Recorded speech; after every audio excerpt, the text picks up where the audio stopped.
नमस्कार, आप देख रहे हैं न्यूज़ 69 भारत। मैं हूं मनीष कुमार झा। बढ़ते हैं खबरों की ओर। खबर हजारीबाग से है, जहां जंगल की कटाई अंधाधुंध चल रही है। हेमंत सरकार सत्ता में यह कहकर आई थी कि जब इनकी सरकार आएगी तो जल, जंगल और जमीन तीनों को संरक्षित किया जाएगा, लेकिन अंधाधुंध हरे पेड़ के कटाई से यह लगता नहीं है कि इनके वादे में दम है और इनकी सरकार इस तरह से कुछ काम कर रही है। अभी मामला है सदर क्षेत्र के मनई खुर्द से सटे जंगल से है, जहां लकड़ी तस्कर अंधाधुंध हरे पेड़ का कटाई कर रहे हैं। हमारे संवाददाता भवेश मिश्र ने वन विभाग के अधिकारियों से जानने का प्रयास किया कि आखिर ऐसा हो क्यों रहा है। उन्होंने कुछ कहने से तो इनकार किया, लेकिन उन्होंने यह जरूर कहा कि वो जाकर स्थिति का जायजा लेंगे।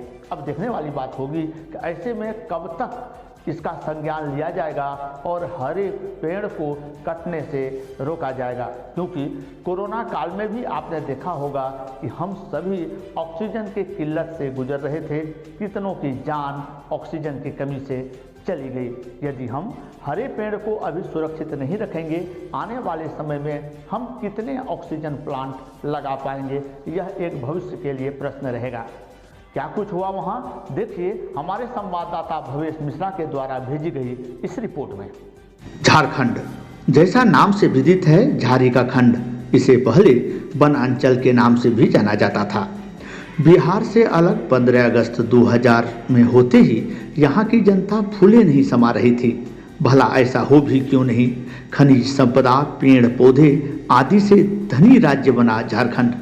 उस समय बीजेपी के साथी रहे शिबू सोरेन ने कहा था, जल, जंगल और जमीन को सुरक्षित रखना हम लोगों की जिम्मेवारी है, हम इसके लिए कटिबद्ध हैं। वर्तमान में हेमंत सरकार ने भी यही बात दोहराई, परंतु जिस प्रकार जमीन को जमीन माफिया, जंगल को लकड़ी तस्कर लूट रहा है, लगता नहीं है कि दोनों सुरक्षित रहेगा। रही बात जल की, तो दिनों दिन जल स्तर घट ही रहा है, क्योंकि जल संरक्षण को लेकर हम आज भी सजग नहीं हैं। अब देखना है क्या इन लुटेरों पर होगी कार्रवाई या यूं ही चलता रहेगा आंख मिचोली का खेल। समस्या यही है कि मंडई खुर्द जिला हजारीबाग के अंतर्गत ग्राम पंचायत मंडई खुर्द में हम लोग जंगल को कितना भी बचा रहे हैं, लेकिन बच नहीं रहा है। यहाँ पर फॉरेस्ट विभाग के कर्मी या मंडई खुर्द में जो वन समिति के सदस्य हैं या फॉरेस्टर हैं, डीएफओ हैं, कोई कभी ताक झाँक करने नहीं आते हैं।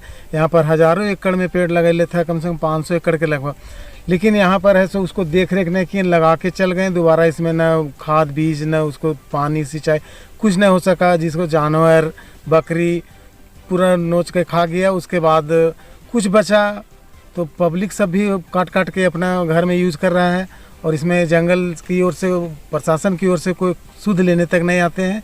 कई बार हम लोग वहाँ पर रिपोर्ट भी दिए हैं, लेकिन कोई इधर देखने तक नहीं आते। अगर ये दुर्दशा रहा तो पूरा जंगल का नामो निशान मिट जाएगा और पूरा मैदान में तब्दील हो जाएगा मेरा जंगल। कितनी संख्या में पेड़, अवैध पेड़ की कटाई हो रही है? यहाँ हजारों संख्या में पेड़ की कटाई हो रही, प्रत्येक दिन या 2-4 रात के टाइम में। अब हम लोग हैं माने के चलिए घर बीवी बाल बच्चा अपना परिवारिश के चक्कर में रहते, लेकिन यहाँ जिनको ड्यूटी मिला है उनका फर्ज था कि आके देखते हैं, लेकिन हम लोग बीच बीच में आते हैं तो हम लोग दिखाते हैं, भागते, हम लोग देखते हैं किन्हीं को तो अगर भगाते हैं, डांटते उठते हैं, लेकिन रेगुलर तो हम लोग आ नहीं सकते काम छोड़ के। प्रशासन से गुजारिश है कि आप इस पर कड़ी एक्शन ले, और जो भी उदन किस्म के व्यक्ति हैं जो पेड़ काटते हैं या पकड़ा गए, उस पर एकदम कठोर कानूनी कार्रवाई किया जाए, जिससे मेरा पेड़ का अस्तित्व बचेगा और जंगल का भी अस्तित्व बचेगा, और उसके चलते हम लोग का भी अस्तित्व बचेगा। अगर जंगल बर्बाद हुआ तो हम लोग भी बर्बाद हो जाएंगे। आम ग्रामीणों से क्या निवेदन करेंगे? निवेदन यही है कि जंगल है तो हम हैं, और अभी तत्काल है कि हम हैं तब जंगल है। तो हम लोग अगर जंगल को देख रेख नहीं करेंगे, जंगल नहीं रहेगा, और जंगल नहीं रहेगा फिर हम लोग नहीं रहेंगे। तो निवेदन है कि आप लोग अपने जैसे बच्चे को पालते हैं वैसे जंगल की पर सभी पेड़ों को पालें, और उसी को अपने बच्चे माने, अपने पूर्वज माने, अपने देवता माने, जिससे कि उसको आप बलि के तौर पर काट देते हैं, बहुत अच्छा नहीं लगता है वो। वही अगर आपको बोल दे कि अपने लड़के बच्चे को काटिए तो कैसा लगेगा। इसलिए पेड़ से कोई दोस्ती नहीं, आराम से उसको पूजिए और पूजनीय मानिए और जंगल को बचाइए। आपका परिचय? मेरा नाम हुआ ओम प्रकाश, मुखिया प्रतिनिधि ग्राम पंचायत मंडई खुर्द।